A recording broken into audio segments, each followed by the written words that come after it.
Welcome everybody to the Sargassum podcast. It's Jenna and me today. Jenna, I feel like we haven't seen each other for a while, so what's new in your life? It has been a long time. Just kind of working on a little project this summer in between being done with undergrad and starting my PhD program this fall, trying to take a little break, but I'm not really being successful because I'm starting a new experiment on Thursday. But it's fun. It's not school. Nice, it's How very about cool. you? So, a science experiment. Yeah, yep. I'm trying to design a novel way to tag post-hatchling sea turtles with using MIDAR and other kind of oceanographic model or monitoring equipment like gliders and drones and things like that. So, Wow, that's cool. You know, my boyfriend volunteers for a sea turtle nesting project in Akumal. oh, And cool. apparently it's the beach with the most turtles per square meters in the whole What? world. Yes.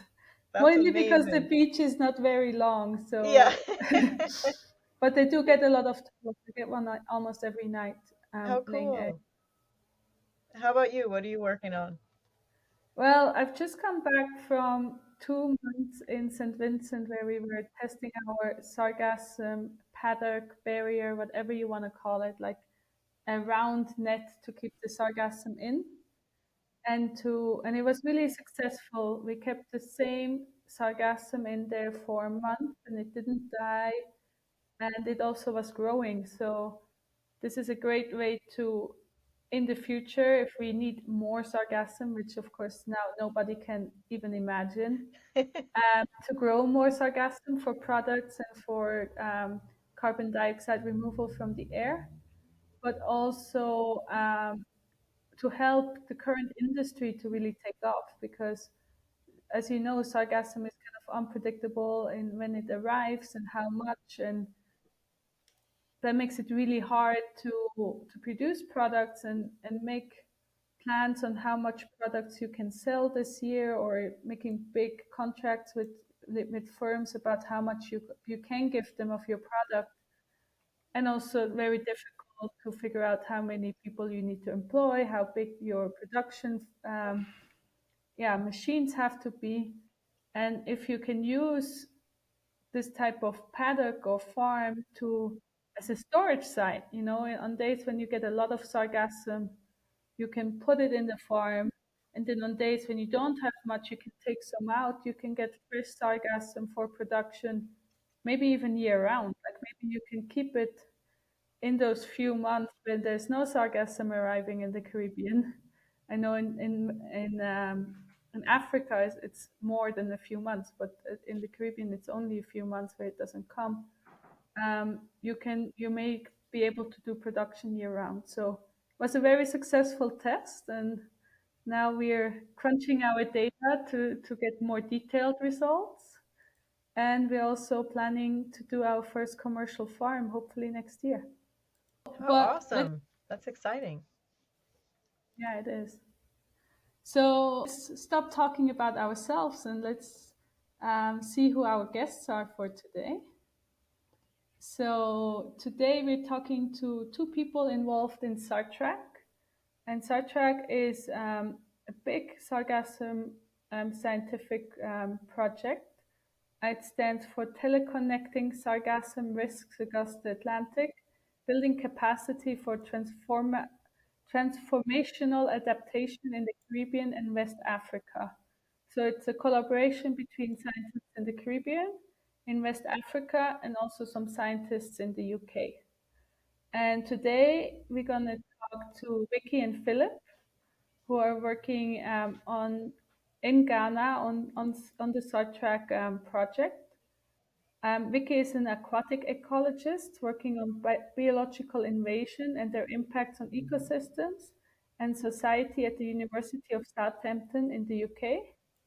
And she integrates tools including modeling, stable isotope analysis, and citizen science into her approaches. And Philip is a doctor of philosophy and marine science and a research fellow at the University of Ghana. He works with remote sensing and GIS applications to coastal zone and urban management. Welcome to the podcast, Vicky and Philip. Thank you Thank very you. much for inviting. Thank you. Yes, welcome, welcome. We're excited to have you here. So, we ask every guest on the podcast the very first question that we ask everyone, and this will go to both of you. Feel free to answer in whichever order you'd like. But what does sargassum mean to you? What is sargassum to you? Okay, so I go first. For me, I guess it's a type of seaweed that when out in the Sargasso Sea is actually a super healthy and beneficial habitat for many species. But its spread and recent colonization in the tropical Atlantic has transformed that idea into a seaweed that is now invading new areas of the world and becoming a risk for many coastal communities, as with other invasive species in the world. Now that sargassum has spread so much, the idea of stopping the invasion is not realistic anymore. So I guess we have to transform our idea of controlling that that spread towards what we call adaptation. So what can we do with sargassum if we cannot fight it back? Can we make something useful? So yeah, that's me, Philip. Yeah, so I think yes, Sargassum for us, looking at it from our end, it's an invasive macroalgae, yeah, which recently has been inundating our beaches, and so that's how we see it as an invasive microalgae that is affecting the coasts of West Africa. So, on that note, Philip, um, and maybe also Vicky, can you tell us what the current situation is with sargassum in Ghana? Yeah, so since I would say that currently, as we speak, there's a little beaching on our coast, but you still see bits and beaches on the beaches.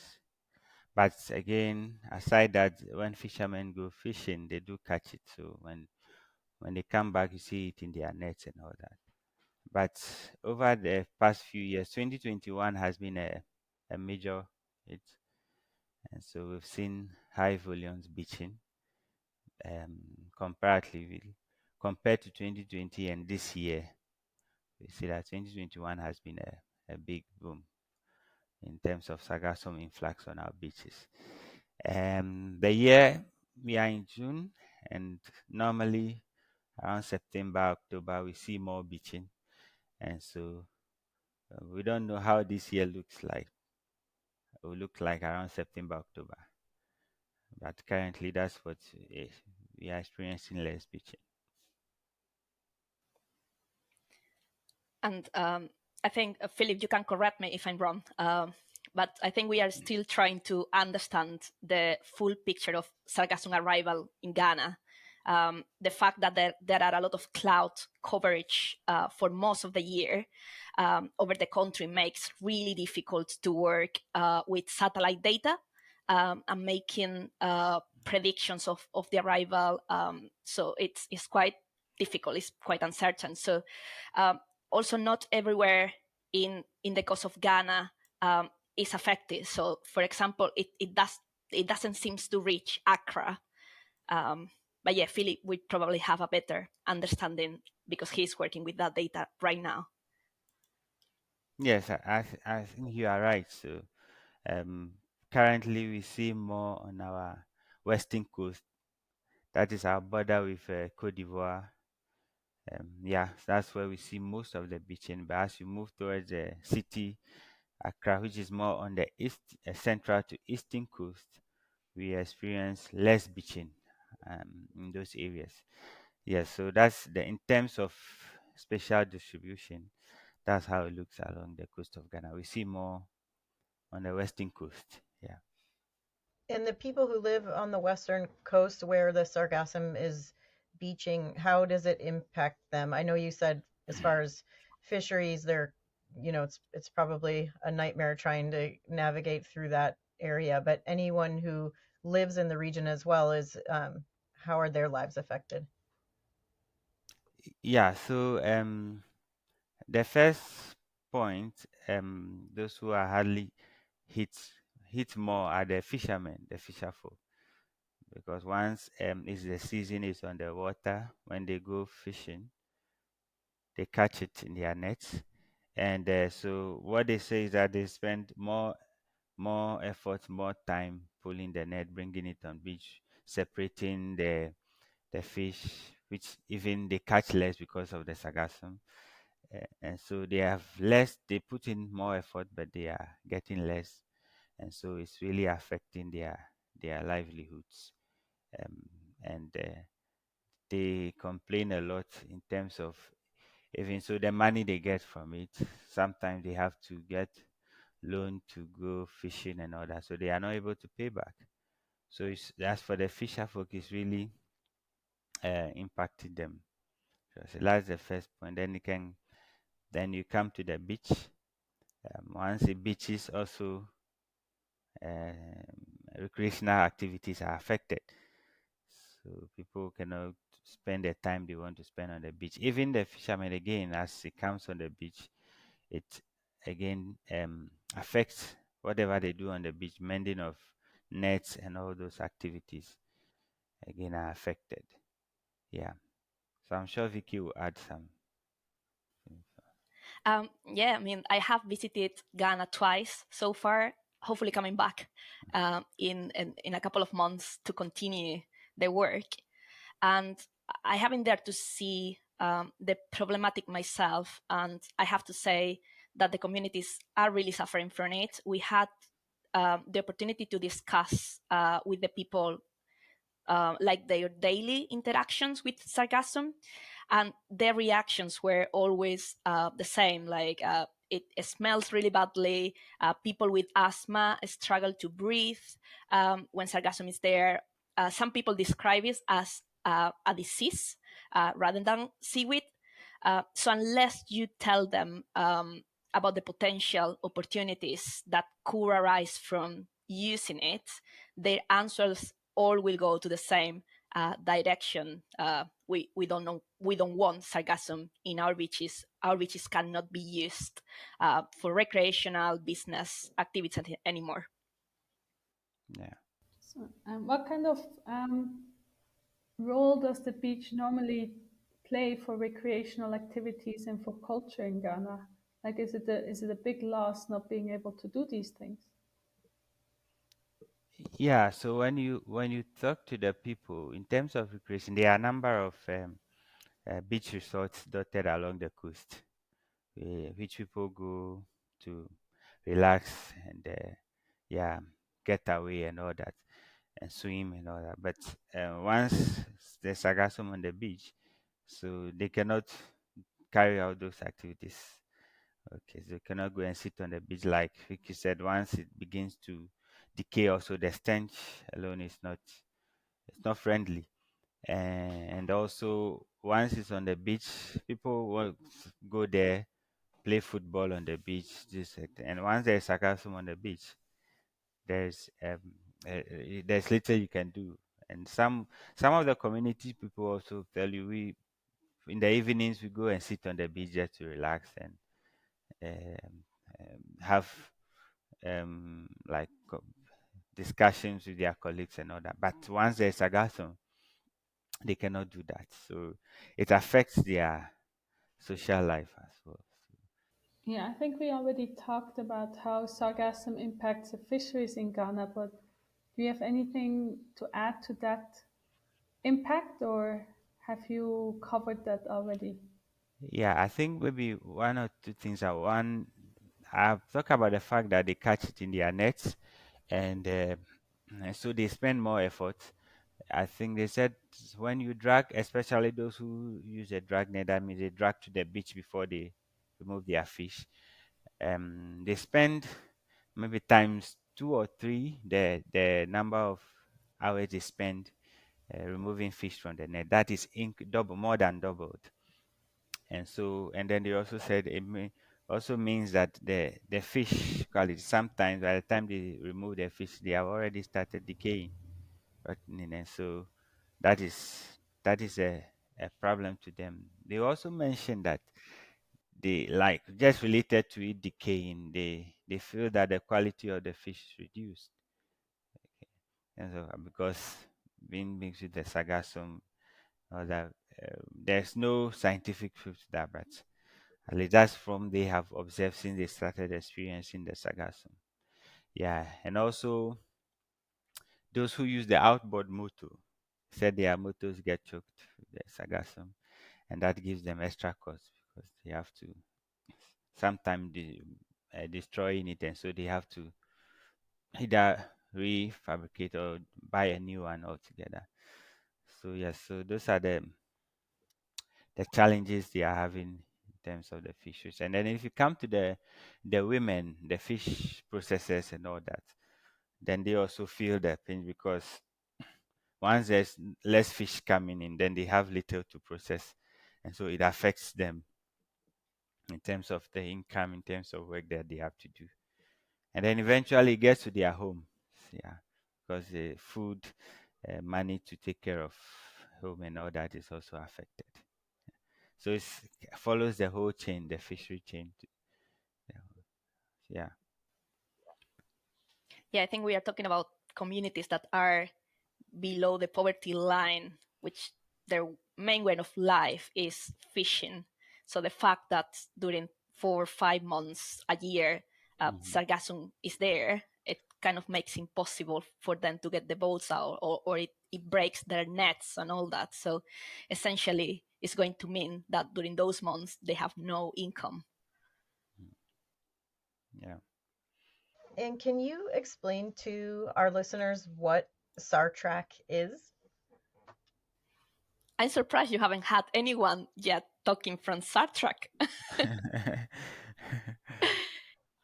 So, I mean, Francesca already said what SARTRAC stands for. Um, so it is a funded project through the UKRI and Yeah. Global Challenges Research Fund. It started to run in November 2019, and it will run until September this year. It comprises researchers across the tropical Atlantic, so Jamaica, Barbados, Ghana, and UK partners. So we have Southampton, York. It is highly interdisciplinary and collaborative. So we have oceanographers, remote sensors, biologists, ecologists, social scientists, all come together to add a bit of knowledge, I guess, to help develop opportunities to build resilience, especially focusing on the poorest affected by sargassum. I think, Philip, you can correct me if I'm wrong, but I think we already produced some information on biomass composition of sargassum. We have a forecast system built from it that also sort of help to understand the drivers affecting the sargassum. We have researchers working on potential application, and I think so far one that has been successful is with the right mix of sargassum, you can grow mangroves, so it can be used for mangrove restoration. So yeah, that's Philip. Do you want to add more stuff here, please? Well, I think you've said so. Just to add, so one of the things which we've also looked at how we can map the sargassum from, like I mentioned, using remote sensing and to be able to map when it beaches and then when it's on the water and all that, and and also like she mentioned, an early advisory system which is being um, spearheaded by the Caribbean team. Look, so being able to predict when sargassum will be on the beach to give a kind of early warning to the fishermen, to the people who will be affected. So those are some of the key things, and then also trying out the forecast system, like she mentioned, when the sargassum is on the water, considering wind and all that. Where are we expecting it to beach, to land and all that? So those are some of the things that we've carried out under the SARTRAC project. Actually, as well, as I mentioned, one of the main goals of SARTRAC is focusing on what we can do to help the poorest.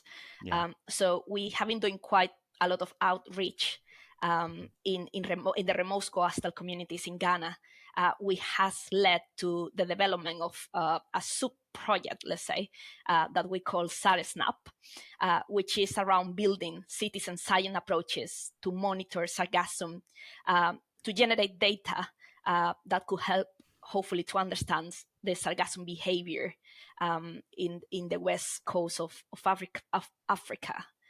So I think we know a lot about what's going on in the Caribbean. We need to know more about what's going on in Ghana. Very cool. So, as you already explained, there's local scientists involved in SARTRAC, and you're trying to get locals involved with SARSNAP. Is there any other way that local people are involved in SARTRAC and all your studies you're doing in the work?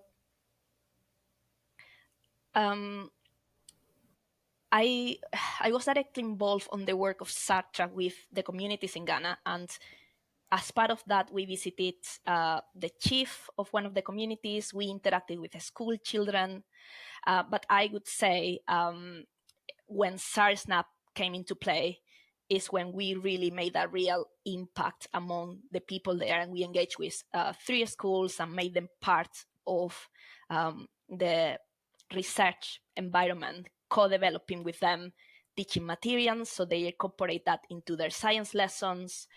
We also built those sargassum monitoring stations where basically the teacher go with the students and take pictures of the beach weekly. So they kind of feel part of that process now. They are super engaged, and I think they are feeling now that they are part of something of the adaptation process, let's call it, and building that new knowledge for us at the end to be able to better understand what's going on. But Philip, you may want to add more. You have been working closely with all the communities there. Yeah, I think basically that's it. But not only the schools and teachers also, but the community members themselves are involved. So if you go to the Coast Snap app now, you see community people are taking pictures and sharing and what is happening on the beach. So that is a good thing. So the community members are really involved in this project, and they are spreading the news. The teachers are doing their part, so the more people are getting involved, not only from the schools but from the communities, and I think that is a good thing for the project. That's great. It's really nice to hear that people are excited to be involved and are feeling like maybe part of a solution, you know. What, on that note too, what are the future steps for SARTRAC, or what are the future goals? Like what's coming down the pike? So I think Philip and I just had a discussion earlier, actually, about what we would like to do. So we are planning to increase the number of sargassum monitoring stations in Ghana, and also the outreach campaign by involving more schools, more communities affected by sargassum. But we are also already in conversations with I don't know if you have invited already Christian Appendini, I think it's called. He's an oceanographer based at the Instituto de Ingenierías in Yucatan. And he is going to start building SARSNAP over there, which is great. So he is building now sargassum monitoring stations over Mexico. And we are also trying to extend that to Belize as well. And I guess another important step is we are making all those pictures, and we need to at some point generate a software that analyze those pictures that we are taking. So we are in conversations as well and see how we actually go to do that and how much funding we actually need. but yeah, it's a lot about bringing more people into it, more people together. Yeah, just to add, also one of the focus of the project is transformational adaptation. So one thing we also, which we are seeing will be an offshoot or sub projects that are coming up, is how can they use Sargassum in other ways. And one of the immediate things we are considering implementing in Ghana, like Vicky mentioned, is looking at how the people can use it for fertilizer or for compost. Okay, and that's one thing we trying to put together and see if once it's beaching, can the people collect it, can they compost it, can they use it for fertilizer, and then use it on farms and all that. So that is still something being researched into.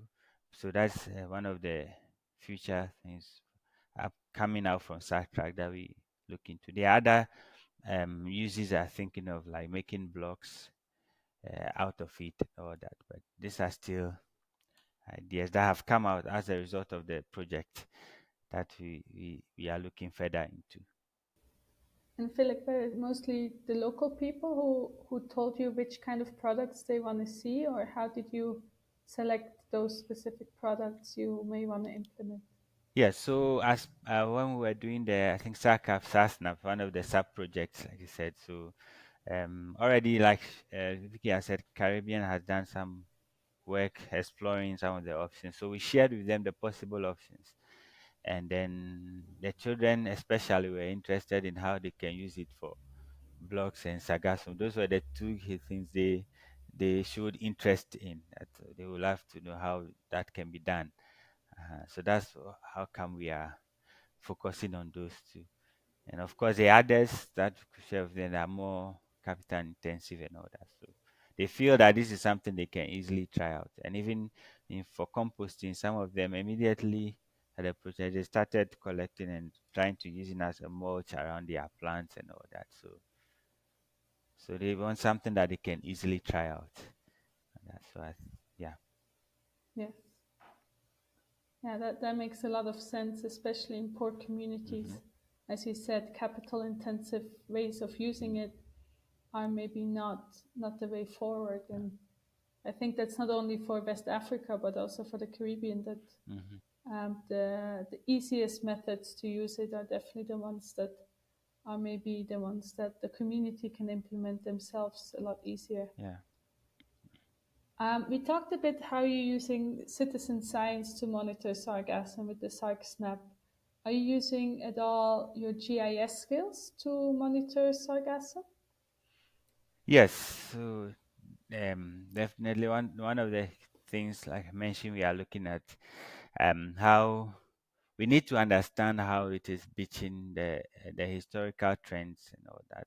We need to be able to look at a particular point in time what is on the beach, estimate extent, volumes, and all that. So, and all these have remote sensing and GIS component in it. And so what we are doing now, we are trying to put together a manuscript is looking at from 2021, 2022, sorry, 2018, 2021, which have been recorded as um, record years in terms of beaching. So we've been able, even despite the challenges with cloud, like Vicky mentioned, trying to see if we can understand, get some trend from the beach, and then at least considering a number of days in a month, we see that there is with the remote sensing with planet data which we are using, we are able to at least capture some trend on Sargassum beaching.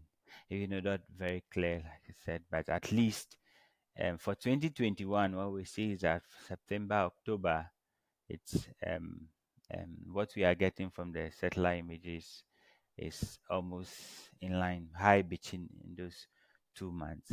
And then not only that, but also we go to the beach as regular as we can to fly the drone to be able to map what is on the beach at high resolution, and then do some GIS analysis with it to estimate volumes and extent on the beach and all that.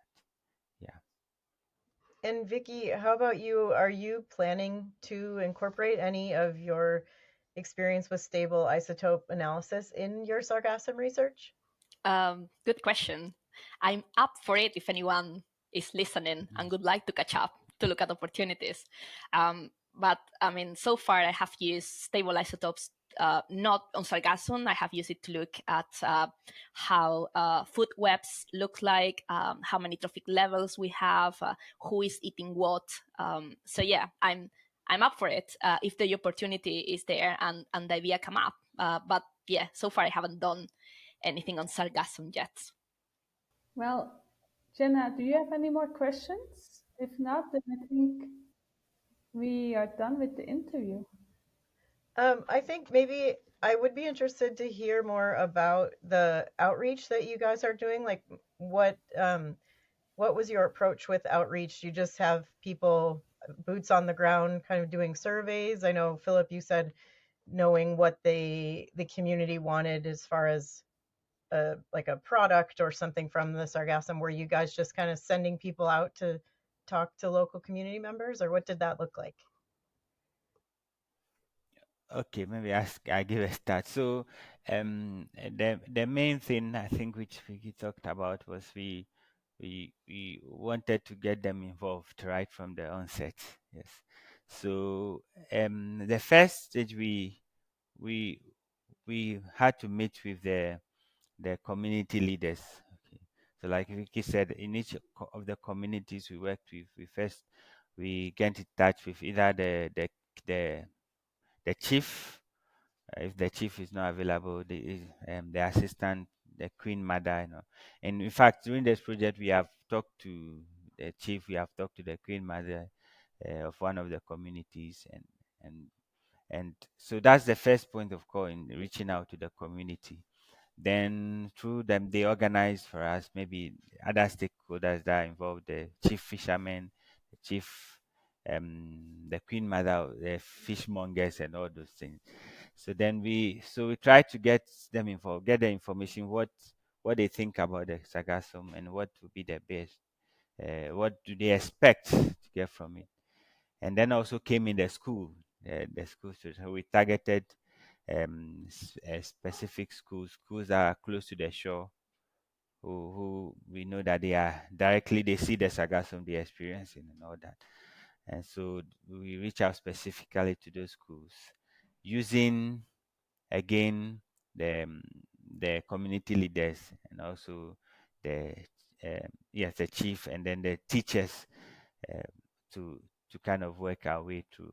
Uh, Definitely, on the project, we have like two people who came from those communities who came from the western coast, so they play a key role in leading the way into the community as to where to focus, who to contact, and all that. So the engagements were kind of targeted, and then we wanted to reach out specifically for the school children. The target was we want to catch them young. If they understand the situation, it's easier for them to get the adults involved, to get their parents to to understand the situation. And going back 2 or 3 times, we see that it's working because now the perceptions are kind of being influenced by the children, the adult perception. So I think it was a good target group. I think there is a real value of getting those outreach activities. Not so it's not only about getting people helping you to gather the data, but also we can make that difference, as Phyllis was saying, on people understanding on a specific topics. Like the example, Philip, you maybe can expand on this, but in Ghana, the good majority, well, on those coastal areas that are affected by sargassum, the communities believe that an oil company was the one to blame Yeah. for the arrival of sargassum, basically because they started drilling at the same time that sargassum started to appear on their beaches. Therefore, although we still have a long way to go, possibly, we have already started to change that understanding. by talking to the people now they are able to talk about climatic events and Sargasso Sea, etc. So we brought a bit of science into our conversation with them, and now that knowledge we hope will spread so more people understand the situation better. And that's why Philip already mentioned that one of our key groups while doing that has been at the schools. Yeah, that's excellent. And moving forward, as one of your goals was to expand the outreach. So does that mean in physical space and time, you're going to try to reach out to more communities and more community leaders? Yeah, Great. exactly. So we planning to, like Vicky said, we're planning to increase the number of communities we are working with. We started with 4. Basically, we've really worked in 3. The 4th one, because of the location security issues, has been very close to our border with Cote d'Ivoire. So we've worked mainly in 3 communities, and so the future plans to expand more, add more schools, add more communities along the coast, so that we can get more people changing their perceptions and then understanding what really Sargassum is. Yeah. Yeah. Thank you so much. Thank you. Thank you. Yes, thank you both for this really interesting conversation. People in poor, um, yeah, in poor people to manage sargassum and figure out how, and all the work you're doing to bring awareness about sargassum and helping their lives with sargassum will be, and figuring out how to make it not a catastrophe for them, but something they can use and work with, and that it doesn't impact their lives as much. Thank Thank you you. for inviting. It's been Yes. a great experience. So Jenna, it's been a few days since we talked to Vicky and Philip, and the people watching on YouTube may see that we are in different rooms and wearing different shirts today. So that's why. But we wanted to do the debrief because when we talked to Vicky and Philip, the debrief didn't save properly. So we want to talk about it again right now. So Jenna, what did you take home from our talk we had? I loved that Philip went out to got every single community involved individually, and that caused like an information train. So there was some misinformation out there, and once one community um, kind of had their approach and had the information, they were shifting that information down to the next community. And I'm excited to see sort of that domino effect and how it will hopefully continue to inform everyone in the region. Yes, I think involving the community from early on is super, super important. And I'm very glad that a lot of people working in the sargassum space are doing that and are doing good practices, because we know in the past and even now it hasn't always been done, and it's not normal, and but it should be normal. It should be the norm to do this, but unfortunately still sometimes is not. What I thought was really interesting, a lot of the impact he stated, or they stated, on the local community are impacts we also have heard from other people from across the Caribbean.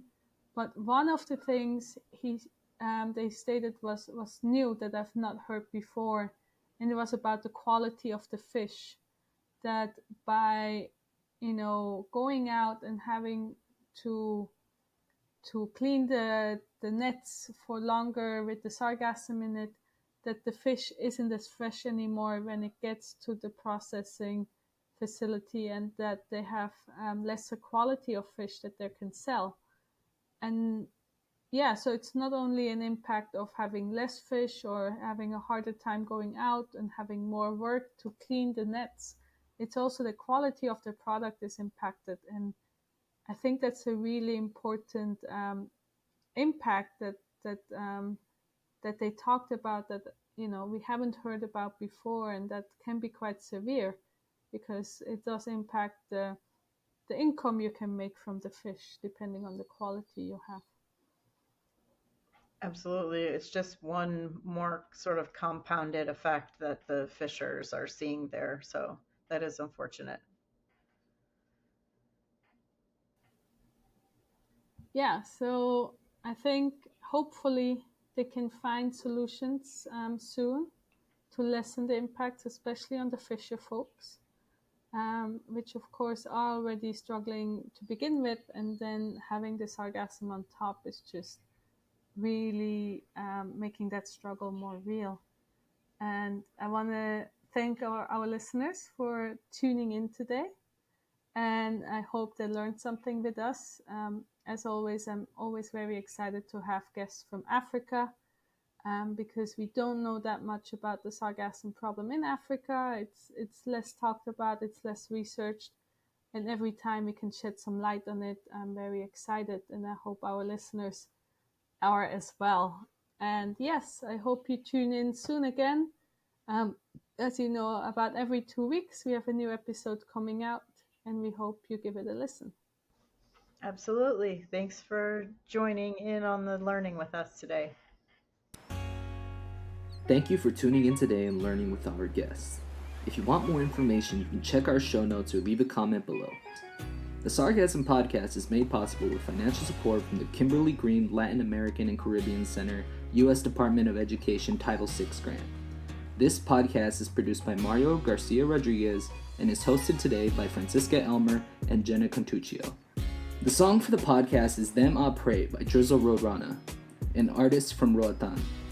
Follow them on Spotify and YouTube for more music. Don't forget to like and share this video with your friends, and we'll be back in 2 weeks with another exciting interview.